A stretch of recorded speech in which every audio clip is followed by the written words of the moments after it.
Bouba man fi ñu ma mën a dégloo c'est la donc sur ma chaîne YouTube Grégoire Omnisport boo tapee Grégoire Omnisport rek.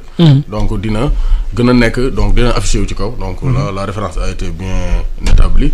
donc mën nañu maa suivre aussi donc sur Instagram j'ai un compte Instagram Grégoire Omnisport et une page Facebook Grégoire Omnisport mais c'est la chaîne YouTube qui est beaucoup plus active.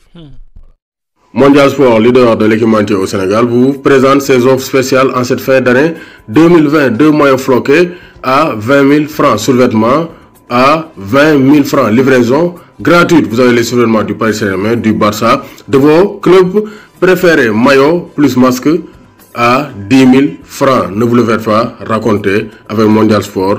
Équipez-vous en toute sportivité.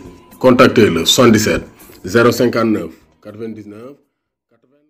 Bonjour à tous et à tous, bonjour à tous les suiveurs et à tous les inconditionnels de Grégoire Omnisport. Donc Ndiaye warul tiit warul ragal. On va parler de l'arrêté du ministre de l'Intérieur parce que dafa génn arrêté di interdire tous les rassemblements salles de sport yi. Donc ça veut dire que football du gaaw amat wala sport du gaaw amat fii ci Sénégal jusqu'à donc preuve du contraire. Moo tax actuellement les acteurs du sport génn nañ pour décrier vraiment l'arrêté du ministre de l'Intérieur parce que quand même ça serait la mort du sport au Sénégal parce que toog nañ de mars à novembre sans jouer alors que on doit reprendre le sport parce que comme l'a bien dit donc Amadem Gueye coach USO athlétisme ne une année sans compétition vaut mieux arrêter le sport. Donc nee na les pays les plus touchés ci boppam pays nga xam ne Covid bi fa la gën a wulee ñaay ñoom ñu ngi football ils ont su gérer vivre avec le virus comme l'a bien dit le président Macky Sall moom moo ko wax il faut apprendre à vivre avec le virus. Donc football bi arrêté nañ ko mars ba novembre il faut que les choses reprennent d'autant plus que par exemple football Sénégal fii on joue donc naturellement à huis clos donc à part boo jouer ay Linguère ay Pikine ay Mbour donc wala Casa Sport fii Dakar au stade Léopold Sédar Senghor wala ay Alassane Djigo Amadou Barry on joue à huis clos il y a pas beaucoup de supporters donc nañ jouer match à huis clos reprendre notre football parce que il y a une industrie derrière parce que les coachs sont des salariés te bu football duñu leen fay.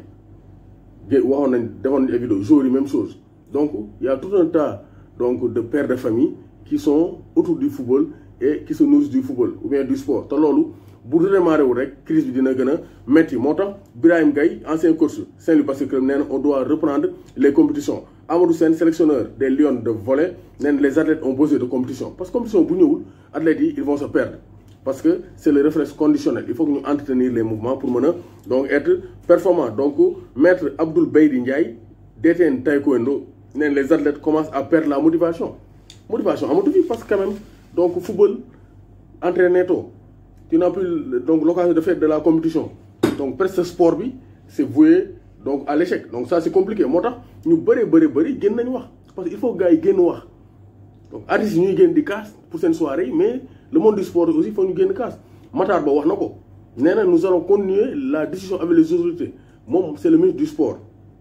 Donc c'est la première fois autorisée du monde sportif pour porter le combat. Le combat bi dañ ko war a gagner parce qu'il faut qu'on reprenne les compétitions football bi, sport bi de manière générale, basket bi yëpp mën a reprendre en respectant les mesures barrières. Il faut apprendre à vivre avec le virus. Djibril Wade nee na de mon point de vue, on va jouer le 2 janvier. Donc moom loolu la wax. Bon après la rencontre avec le ministre des Sports, le 2 janvier, bien fixé, on va reprendre les compétitions le 2 janvier. Parce que nous connaissons des soirées. Voilà. Si on ne joue pas, on ne lui rend pas un grand service. Quand il rend service, c'est Augustin Senghor. Parce que Augustin Senghor, s'il n'arrive pas à gérer la crise Covid ici au Sénégal, on va gérer dans l'Afrique. Parce que le football africain reprend le championnat, la plupart, jouer une Ligue des Champions, Coupe de la CAF, jouer une finale. Donc pourquoi pas Sénégal nous reprendre leur compétition parce que France, Angleterre, ils ont été beaucoup plus touchés par la pandémie, donc ils ont repris leur compétition. Pourquoi pas reprendre et gérer donc les gestes barrières. Donc pour reprendre le sport thème des fils Sénégal, parce que le sport c'est un facteur de développement. Donc gars yi taxaw nañ ci. Augustin Senghor tamit wax na ko, c'est signé l'arrêt de mort du football. Le président de la fédération, moom il est candidat pour la CAF, donc il doit gérer cette situation. Te nee na ko war a mën a dimbali ministère des sports les autorités ñu faciliter ko gars yi jouer te bu gars yi s'il arrive à gérer cette crise dina nekk un argument de taille pour sa candidature à la CAF.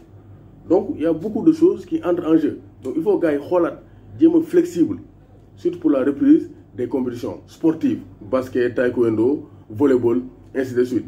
Voilà doomu Gaye Ndiaye warul tiit warul ragal xaayar ku dégg séeréer